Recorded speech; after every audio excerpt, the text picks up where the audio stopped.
Straight talk from Israel. You're listening to Israel News Talk Radio. You're listening to The Jay Shapiro Show.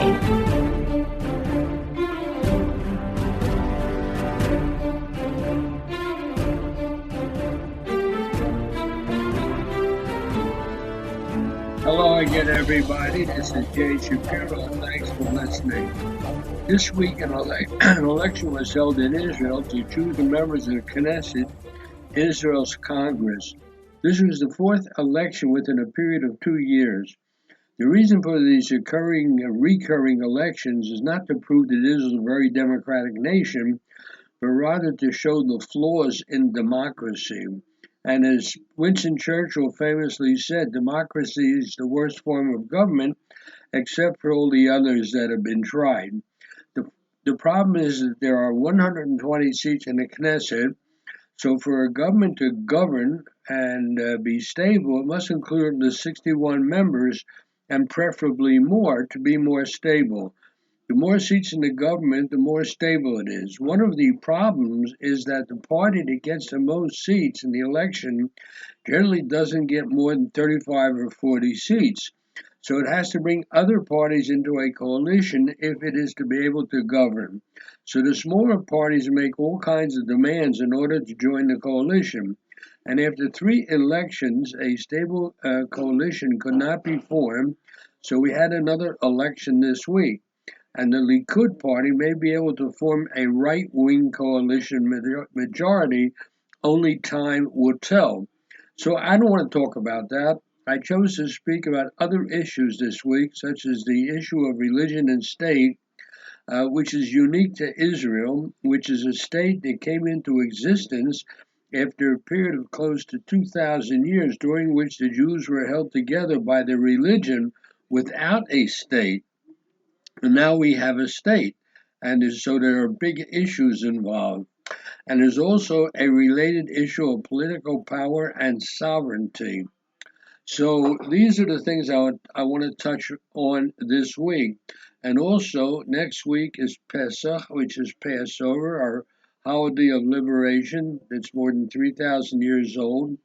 So I want to extend my sincerest best wishes to the listeners on this holiday of freedom. Enjoy yourselves. I'll be back after the break.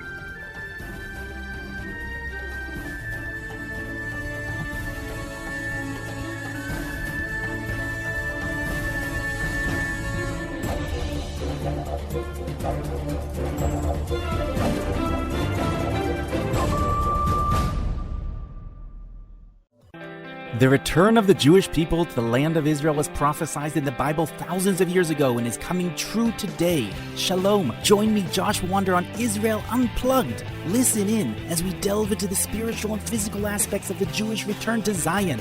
We'll discuss the biblically mandated, historic, and of course practical understandings of this incredible transition from exile to redemption. That's Israel Unplugged, every Monday on IsraelNewsTalkRadio.com. You're listening to The Jay Shapiro Show.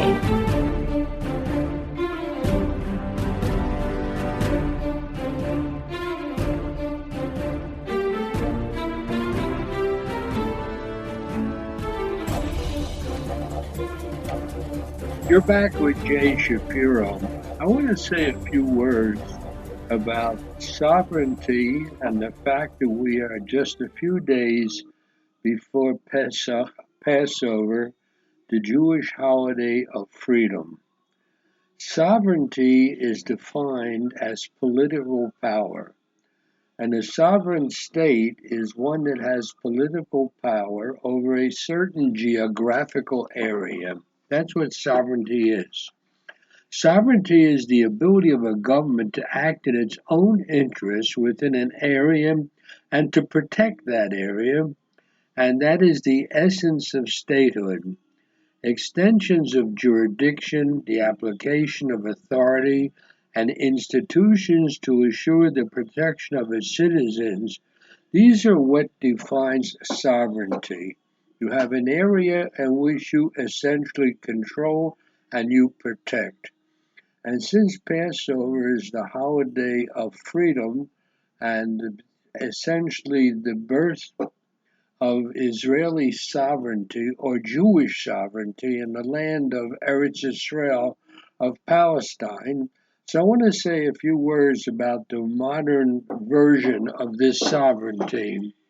This sovereignty is a relatively modern concept and expresses national independence and the right and responsibility to rule. The Jews lost sovereignty more than 2,000 years ago in this part of the world, and we returned to it back in 1948. So the roots of sovereignty are really in the Bible and in Jewish thought and in Jewish history. More than 1,000 years ago, Rashi, an interpreter of the Bible and the Talmud, defined Jewish sovereignty here in the land of Israel. The realization of Jewish sovereignty, the right of the Jewish people to its own homeland, continues to be challenged in wars and by efforts to delegitimize the state of Israel. So it's important that we remind ourselves of Jewish sovereignty on the eve of Passover. Passover is when we left Egypt more than 3,000 years ago, and after 40 years achieved sovereignty in this land. No other nation, by the way, many conquerors have been there. According to the history books, there's something between 19 and 23 or 24 other nations have conquered this little bit of land. None has ever been sovereign here. Some have exercised control over it, even for long periods of times, like the Turks did for 400 years. But essentially, they never declared sovereignty here. In 1967, following the Six-Day War, Israel regained important pieces in the central part of the land, particularly west of the Jordan River. These areas are enshrined in history, and they are allotted to the Jewish people by international agreement, including the League of Nations, the British Mandate, the U.S. Congress, and the U.S. Charter as the Jewish national homeland. This includes Jerusalem, Judea and Samaria, and now the Golan Heights. Embodied in our text, these areas form the crucible of Jewish history. When Jews returned to the places like Jerusalem, for example, in the 1967 war, they found a rubble of synagogues. It was left by the Jordanian army.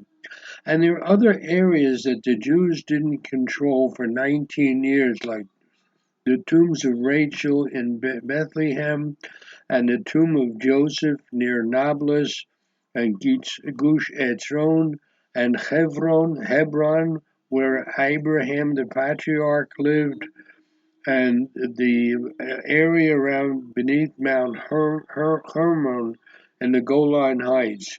When we came back here, we did not come as invaders. We were reclaiming what rightfully belonged to us. Jewish communities established in those areas taken over after the 1967 war, these communities were built despite opposition from international and domestic anti-Jewish, anti-Zionist organizations with no basis for their opposition. I myself lived in one of those areas, a place called Karnei Shomron, since 1986. No Jews lived there before 1967, that is from 1948 to 1967, because of a state of war and anti-Jewish policies of the Arab governments who illegally occupied these areas. And these areas were lived in by Jews up until 1948, when they were taken over by different Arab nations. No Jews lived there before 1967 because of, as I said, a state of war. However, when Israel captured these areas back in 1967, they really begged the Arabs to take them back in return for peace, which the Arabs refused. Now, since 1967, when no Jews lived in those areas like Judea and Samaria, and until today, there are now 500,000 Jews live in that area. It's called, it was designated by the Oslo Accords as Area C. So, and by the way, since the 67 war, the same amount of Jews live in new neighborhoods here in Jerusalem. Jerusalem is now the largest city in Israel.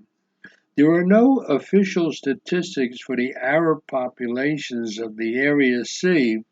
One estimate by a pro-Palestinian NGO says there are about 40,000 Arabs living there. We really don't know. At any rate, there's a Jewish majority in the areas that were taken over in 1967.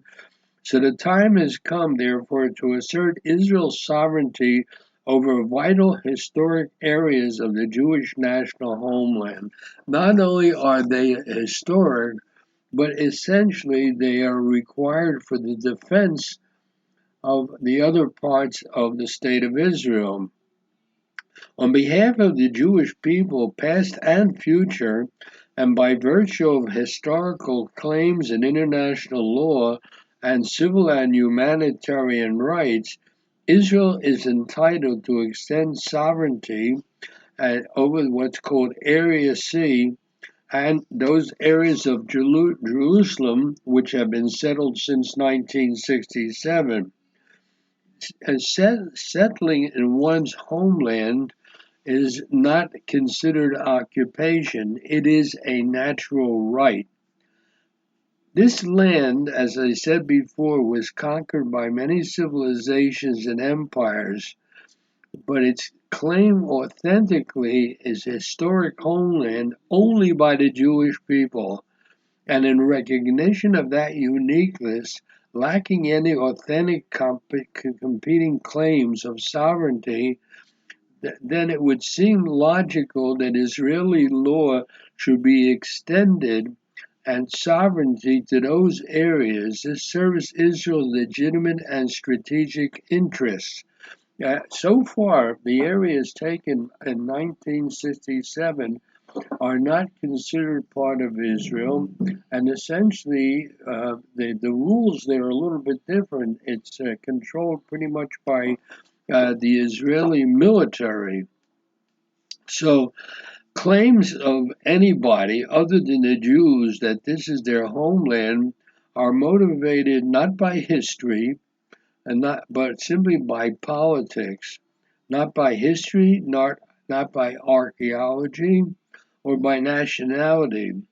The concept that the Palestinian Jews, for their claim to sovereignty, is defined by the absence of Jews, not the presence of Arabs. Their identity is ideological, which is the destruction of Israel, nothing less. And by the way, the Palestinian people themselves never existed.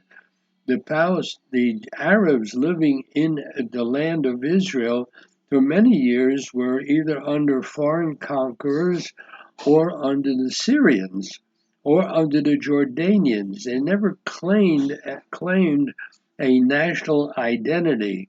The Palestinian national identity came into being with the Palestinian Charter that was passed by the Palestinians with the support of the Arab government shortly before the Six-Day War. So if the Arabs want, the Palestinian Arabs want national self-determination, they can go to the Hashemite Kingdom of Jordan, which is carved out of the area of Palestine by the British in 1922. More than half of its population is Palestinian in Jordan. So they don't need another state, especially one ruled by those who seek Israel's destruction. I want to say a few more words about this, as I said, because we're on the right on the eve of the Jewish holiday of liberation. I'll say more when I come back.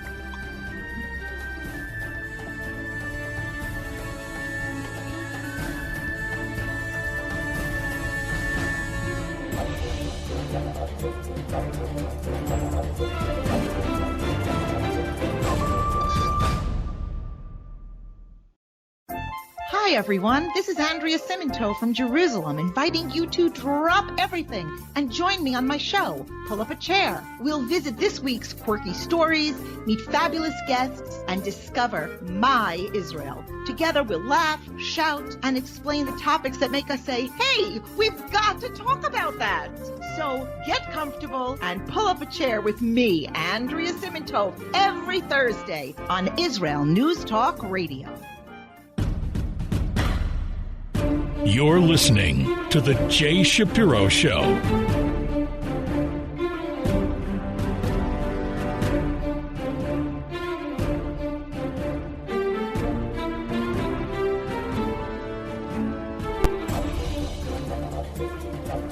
You're back with Jay Shapiro. In the previous segment of the program, I was speaking about the fact that we are approaching Passover, the holiday of freedom, and the freedom from Egypt more than 3,000 years ago. The Jews went to live in Eretz Israel, to the land of Israel. They had some problems in the desert that are well described in the Bible, and it took them 40 years when it should have taken them less than 3 weeks. But that's another story. I want to get back to what I was saying about sovereignty. Since 1967, when the State of Israel has essentially returned to all the historical parts of the Holy Land, the time has come to essentially impose, if that's the right word, sovereignty on that area.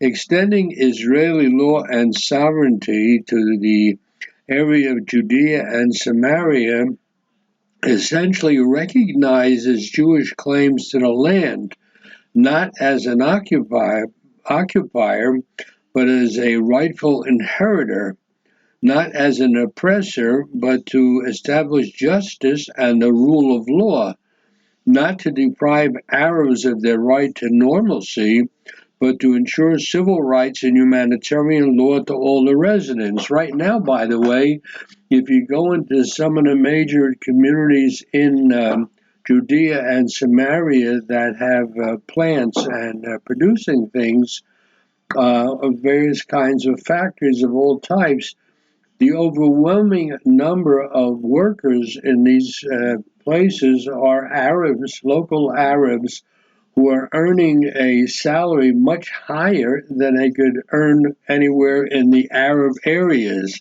So they're quite happy about it. As a matter of fact, I have had occasion to visit several factories, and if you look around, you see the workers cannot even be disturbed from their work because they're making a good living.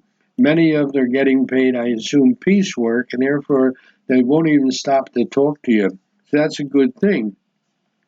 Extending Israeli sovereignty over Judea and Samaria corrects the anachronistic governing administration, which is military, and that by annexing that area becomes civilian rule. This in itself is consistent with modern enlightened concepts of political authority and nationhood. Extending Israeli sovereignty affirms the historical truth that Israel's right to exist comes from millennia of Jewish civilization, from prophetic vision and prayer documented by authentic sources and acknowledged universally. Israeli sovereignty is not a matter of international approval, but rather of Jewish self-respect and self-determination. Protecting its citizens, which is the basic responsibility of a nation, requires extending Israeli sovereignty to Judea and Samaria, it is essential for Israel's security and well-being. That's the fundamental expression of Zionism, which is a renewal of Jewish life in the Jewish homeland. The return of the Jewish people to its homeland is a reaffirmation of God's presence in history and the purpose of the Jewish people to bring spiritual redemption to the world. And as we are approaching the holiday of freedom, that is something that we should keep in mind. It took 2,000 years from the destruction of the temple and the loss of Jewish sovereignty, and the Jews have held on. Other nations have come and gone. Other nations have risen and disappeared. Mighty empires have come and gone. You could take many examples, but the Jews have for 1,800 years prayed 3 times a day in the direction of Jerusalem, keeping alive the idea that the Jews should eventually come home to their natural homeland. And we have been able to do it, and it's something we should really celebrate on the holiday of freedom, which starts Saturday night. So it's not just a holiday that reflects something that happened in the Bible. It's a holiday that reflects not only Jewish history, but the renewal of Jewish sovereignty in our ancient homeland. No other nation can make that statement. This is the way it is, and thank God we are back where we started, and we can continue from this point on. And by the way, another aspect of the return to our natural homeland is that there are a really tremendous number of religious laws that have a difference whether you are living in the Jewish homeland, in the land of Israel, or outside.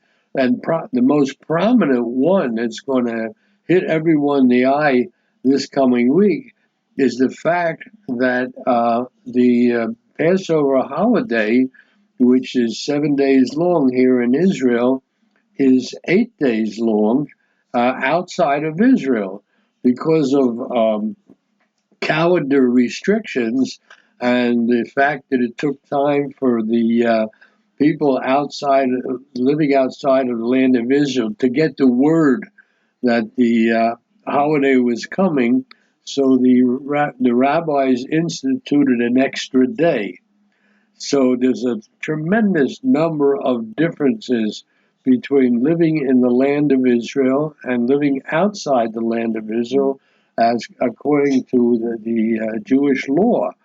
And now that we returned after all these years, a lot of the laws that lay dormant for almost 2,000 years have now become active. And that's a good thing. It really and truly is. So that's the bottom line on the fact that Passover is coming up. We're back in our homeland, the holiday of freedom, and we celebrated historically the way we have been doing so for more than 3,000 years. And that gives one a sense of confidence in the future. If we got this far, and we got this far under all kind of conditions and duress, and not an easy one. The exile was really bad in many places. It culminated in the Holocaust when 6 million Jews were killed just because they were Jews. And now we have our own homeland again, our own sovereignty, our own ability to defend ourselves. That is a fantastic thing, and that's something we should remember now on our holiday of freedom. So it's not simply recalling old things that happened years ago, but it's recalling and living through the renewal of many of those old things. So that's what I wanted to say about the holiday.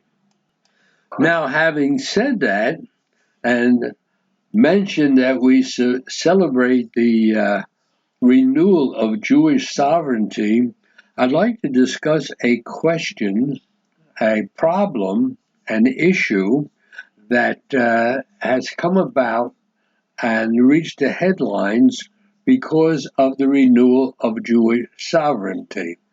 And that has to do with the questions of religion and state issues that we, as an independent sovereign country, based on the Jewish religion and the fact that it is the religion that kept us alive outside of our homeland for almost 2,000 years, the question is, what place does religion have in a modern, essentially secular country?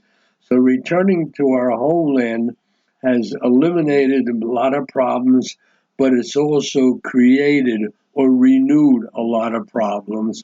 And one of them is the issue of religion and state. And I want to say a few words about that. I'll have to leave most of it for the next segment of the program because it's a big subject. Let me just start by saying that perhaps the biggest outstanding religion and state issue is the fact there is no civil marriage in Israel. Civil marriages performed outside of Israel are subsequently recognized and registered by the Interior Ministry. So religion essentially controls the rules of marriage here in Israel. And in other words, it's not just the Jewish religion, but the Christian and the Muslim, their religious authorities control the marriage and divorce rules. There are also some minor other little religions, but again, they're independent in their control of the basic laws of life, like marriage and like divorce. So that's something I want to say about during the next segment of the program, because it is a big issue that has many facets. I want to try to touch a number of them in order to make the listeners aware of one of the problems that came with Jewish sovereignty. Obviously, Jewish sovereignty is a good thing, but it, like anything, like all the good things in life, there's always problems involved. That's the way it is. So we live in an imperfect world, and you have a sovereignty based on a religious background. You have all kinds of new problems. I'll be back after the break.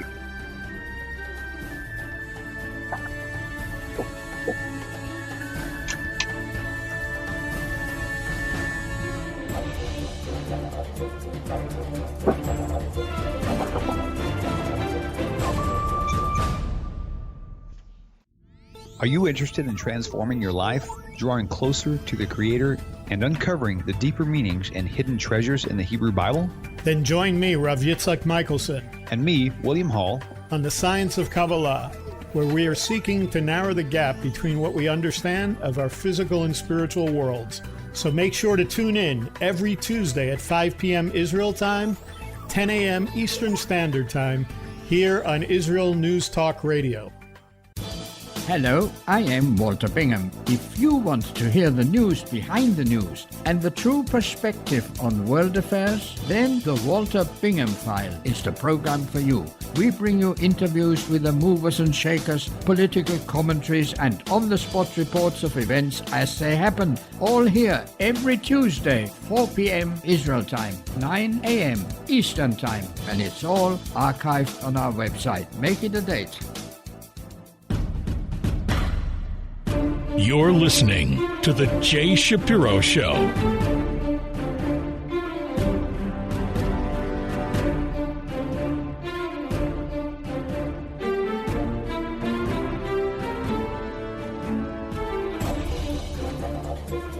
You're back with Jay Shapiro. Since this Passover is the holiday of freedom, and the Jews got out of Egypt more than 3,000 years ago, and marched across the desert for 40 years till they came to Eretz Israel, the land of Israel. Now there are people making claims that this land is not ours.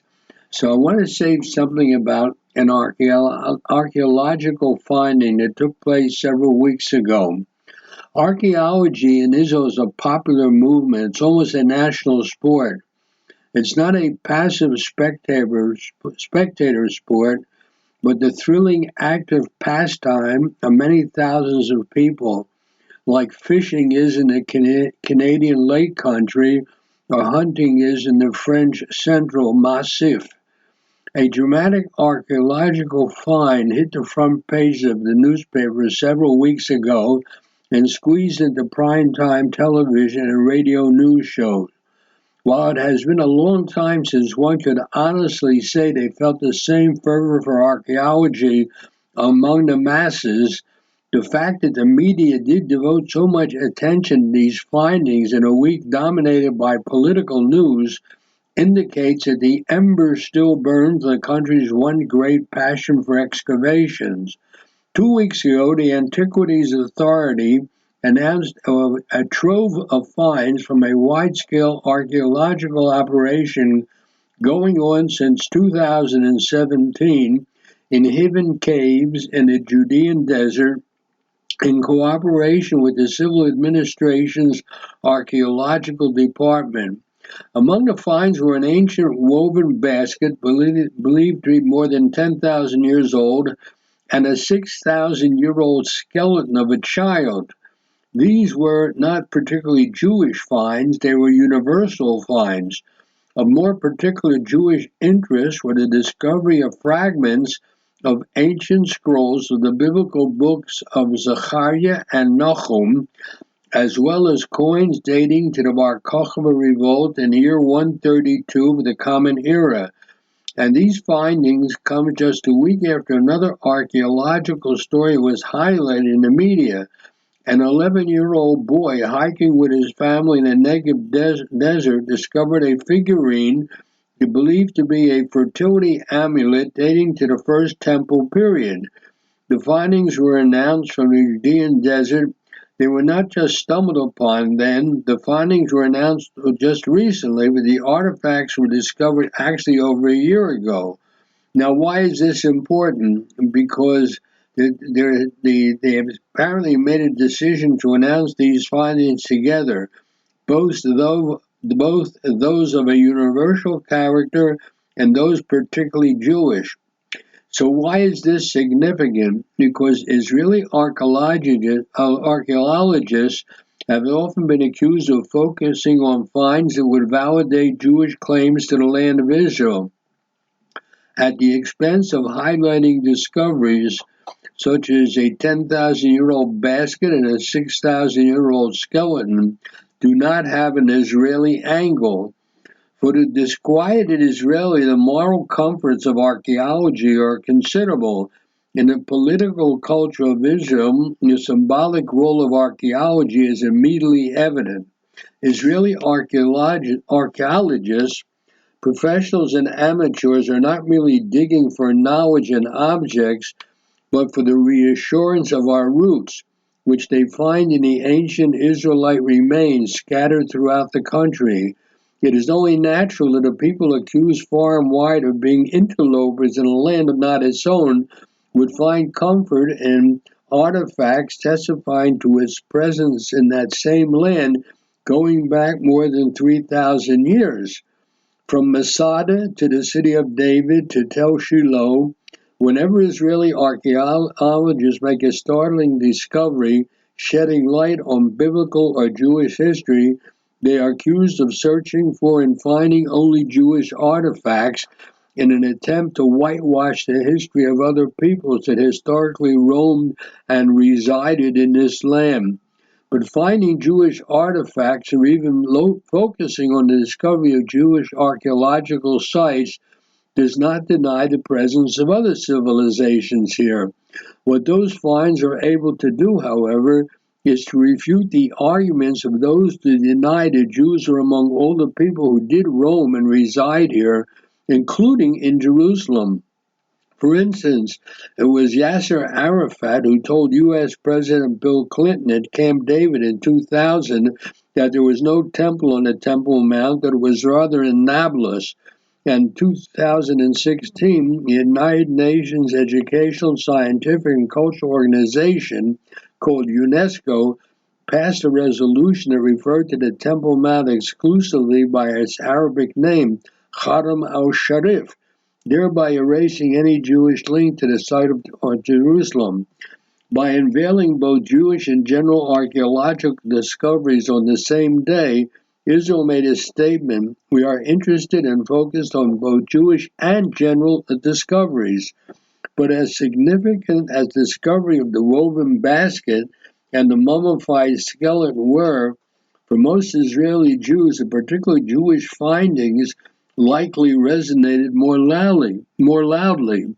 The bones of early men can be found in the plains of Tanzania. Ancient woven baskets can be located in the pyramids of Peru. But only in Israel do you find a Greek translation of Zechariah with the word God written in ancient Hebrew, and only in Israel will you find coins minted to commemorate the last great stab at Jewish independence. And what was one of the biblical fragments discovered and reconstructed? It was a verse from Zechariah, chapter 8, verses 16 and 17, eerily relevant as we had an election this year. It says in this thing that they found, and I quote, "These are the things you are to do. Speak the truth to one another, render true and perfect justice in your gates. Do not contrive evil against one another.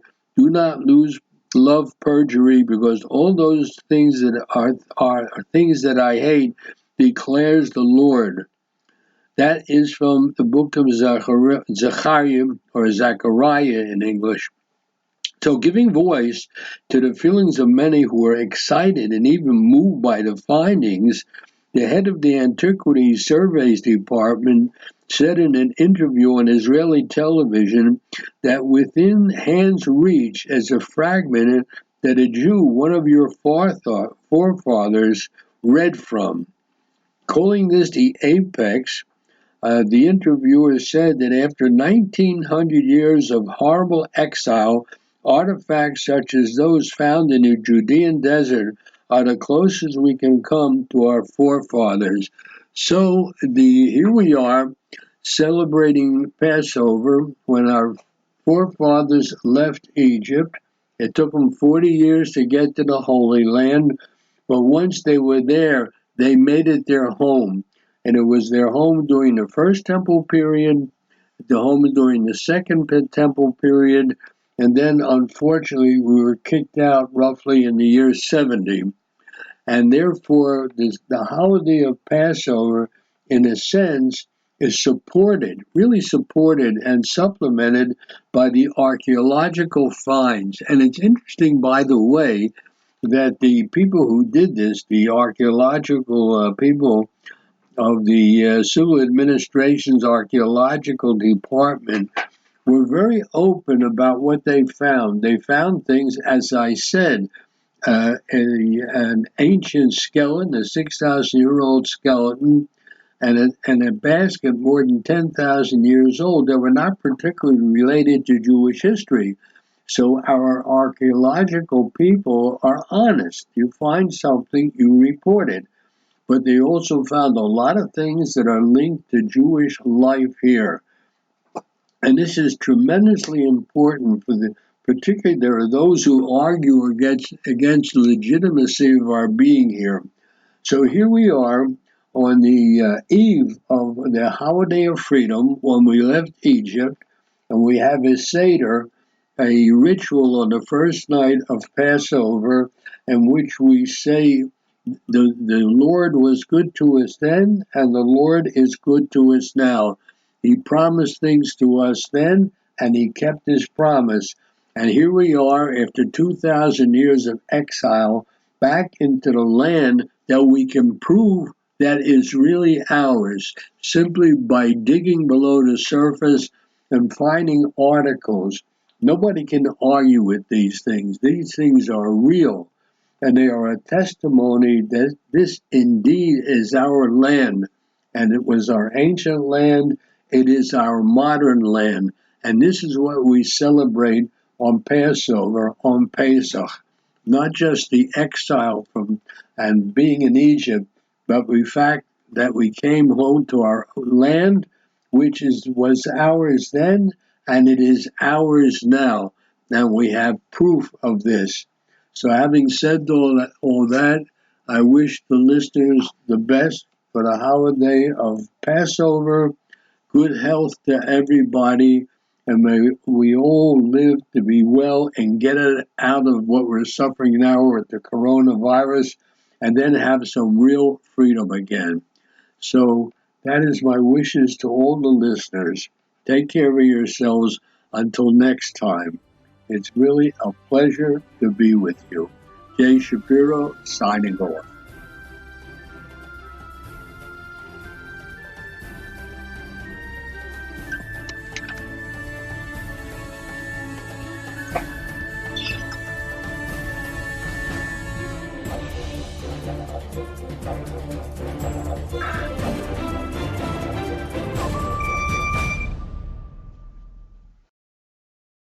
If you love Israel News Talk Radio, then you'll love our Facebook page. We keep you up to date on what's happening in Israel, plus little surprise treasures that we don't share on the radio. Go now to follow us on Facebook. Just look for the Israel News Talk Radio Facebook page, and don't forget to subscribe and follow us by clicking on the like button. We post great stuff there that you'll want to share. Israel News Talk Radio on Facebook and Israel News Radio on Twitter. If you're hearing this message, everyone else can too. Advertise with Israel News Talk Radio and get your message out to people. We'll build a personalized package for you. Contact advertising at israelnewstalkradio.com. Straight talk from Israel. You're listening to Israel News Talk Radio. Hey, this is Jake in Anchorage, Alaska, and I love listening to all the super interesting interviews and up-to-date information on what's happening in Israel. Hello, this is Anna King, originally from London, now living in Israel. And what can I say? Israel News Talk Radio is my cup of tea. My name is Bhaskar. I'm from India, and I love listening because you get to know the truth and wonderful voices from this lovely country. Mom! Okay, wait a minute. Hi, this is Chava Dax, and I'm calling from the rolling hills of Ma'ale Adumim, just north of Jerusalem. I always listen to Israel News Talk Radio to get all the latest news and commentary and to keep me up to date every day. This is Sarah Dax from Ma'ale Adumim, and I'm 12. I wish Israel News Talk Radio was boring so my mom wouldn't listen to it all the time. Mom! You're listening to Israel News Talk Radio. News, opinion, and more. You're listening to Israel News Talk Radio.